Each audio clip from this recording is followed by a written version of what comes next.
حدیث میں آتا ہے کہ بنی اسرائیل میں ایک بہت بڑا عبادت گزار شخص تھا جو بہت بڑی بڑی عبادت کیا کرتا تھا اور ہمیشہ اللہ کی یاد میں مصروف رہتا تھا، لیکن جب اس کا انتقال ہوا اور اس کو اللہ کے دربار میں پیش کیا گیا تو اللہ تعالیٰ نے اس سے فرمایا کہ جاؤ، ہم اپنی رحمت سے تم کو جنت میں داخل کرتے ہیں۔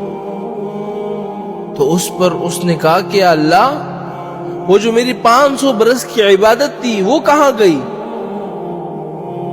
اللہ نے 2 فرشتوں سے کہا کہ اس کو دوزخ کے قریب لے جاؤ، وہاں کی تھوڑی سی سیر کرا کر اس کو واپس لاؤ اور اسے کہو کہ پہلے وہاں جا کر آ جائے، اس کے بعد یہ سوال کرنا۔ فرشتے اس کو دوزخ کے قریب لے گئے۔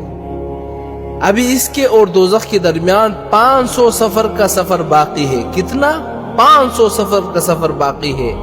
تو اس کو پیاس لگنی شروع ہو گئی، اور جب اور توڑ سا آگے بڑھے تو زیادہ پیاس لگنی شروع ہو گئی۔ اس نے پانی تلاش کیا مگر ادھر ادھر دیکھا، کوئی پانی نظر نہیں آیا۔ اتنے میں اس نے دیکھا کہ سامنے ایک فرشتہ ہے، اپنے ہاتھ میں ایک کٹورا پانی لیے ہوئے کڑا ہے، اور اس فرشتے سے اس نے کہا کہ مجھے پیاس لگی ہے، تم مجھے پانی دو۔ تو فرشتے نے کہا کہ 1 گلاس کے پانی کی قیمت 500 برس کی عبادت ہے، اگر تم مجھے 500 برس کی عبادت دے دو تو یہ پانی کا کٹورا تم لے لو۔ ثابت نے کہا کہ میرے پاس تو 500 برس کی عبادت ہے، مجھے پانی دو، اور یہ 500 برس کی عبادت تم لے لو۔ فرشتے نے پانی دے دیا، وہ پانی پی کر آگے بڑھا تو پھر پیاس کی وجہ سے اس کو بے قراری ہونے لگی، پریشان ہو رہا تھا۔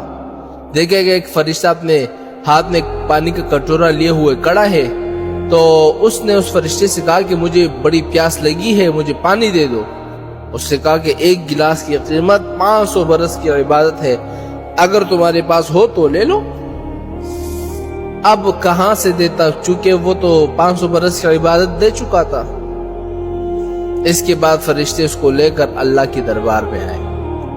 اللہ نے اس سے پوچھا کہ اپنے 500 برس کی عبادت کے بدلے میں جنت جاؤ گے یا میری رحمت سے جاؤ گے؟ اللہ اکبر! ہماری تو اتنی عبادتیں بھی نہیں ہیں میرے بھائیوں کہ ہم اپنے اعمال کے ذریعے جنت میں جائیں، لیکن اللہ تعالیٰ سے ہمیں امید ہے کہ اللہ تعالیٰ ہمیں اپنی رحمت سے جنت میں داخل کرے۔ تو اللہ تعالیٰ نے اس بزرگ سے کیا فرمایا؟ اپنی عبادت کی وجہ سے جنت جاؤ گے یا میری رحمت سے؟ وہ دیکھتا ہے بزرگ وہ تو خالی ہو گیا ہے، اس نے 500 برس کی عبادت وہ تو فرشتوں کو دے دی، کیونکہ اس نے سب کچھ پانی کے بدلے اس فرشتوں کو دے دیا تھا۔ اب وہ پریشان ہو جاتا ہے۔ اللہ فرماتا ہے کہ میرے بندے، تو نے دنیا میں کتنے 1000 لوٹے پانی پیے ہوں گے، ان کا بدلہ کون دے گا؟ کیا اب بھی اپنے اعمال کے بدلے جنت جانا چاہتے ہو؟ تو وہ بزرگ جو ہے وہ فوراً سجدے میں گر گیا اور روتا ہوا کہتا ہے کہ اللہ، میں نادان ہوں، میں نادان تھا، اپنی نادانی کی وجہ سے غلطی کر بیٹا، مجھے معاف فرما دیجیے۔ اللہ نے اس کو معاف کر دیا اور جنت میں داخل کر دیا۔